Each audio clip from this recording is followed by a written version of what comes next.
Over the past several decades, global literacy rates have increased significantly.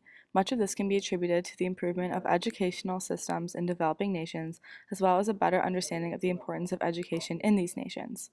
As of 2011, the global adult literacy rate, meaning ages 15 and up, was 84.1%, with adult males at 88.6% and women at 79.9%. There are several nations with literacy rates of virtually 100%, including Andorra, Luxembourg, Greenland, Norway, and Liechtenstein, all European nations. Meanwhile, sub-Saharan Africa was reported to be around 64%. As we introduced ourselves to the data, we saw that Gapminder shows that there is an overall positive linear relationship between literacy and income per person of all nations over many years. However, in the late 90s and early 2000s, Europe, the Americas, and many Asian countries begin to flatline close to 100% literacy rates.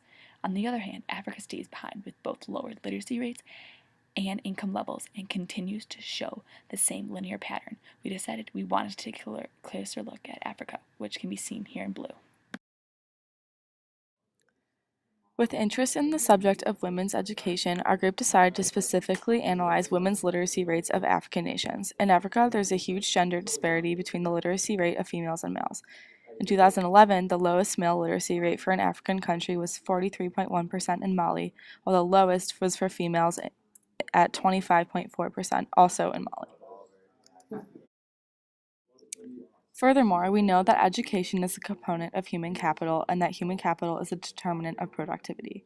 We also know that health is a part of human capital, so we wanted to see if literacy rates for women were an indicator of different health factors in a given country.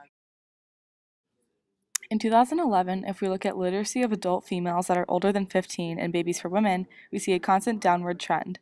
In a nutshell, the data shows that the higher the level of women's education, the fewer children she is likely to bear. For example, an education reform in Kenya that increased the length of primary education by a year resulted in increased female educational attainment and delayed marriage and number of children bared. The age a woman marries is directly correlated to the number of babies she will have. Education is likely to push back marriage age as women will be focusing on studies. Women who are educated and can read are also more aware of health services and social support available to help with family planning.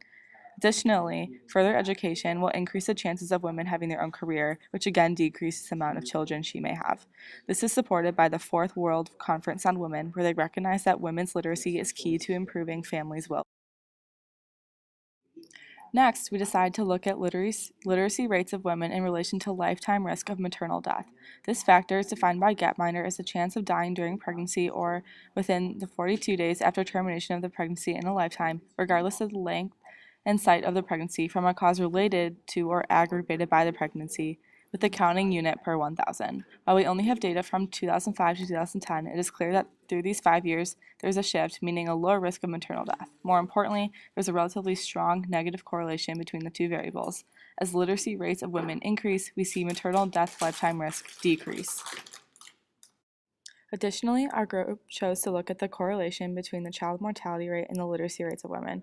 As the literacy rate increased, the overall child mortality rate decreased. Therefore, the data supports that educating women in a country would reduce the overall child mortality rate. This suggests that educated women are healthier themselves and better able to care for their children. While there appears to be a strong relationship between the literacy rates of adult women and child mortality, the relationship is not necessarily causal. Like babies for women and maternal death risk, there are other related factors that contribute to these trends. For example, a higher GDP is likely to result in both higher literacy rates and better healthcare.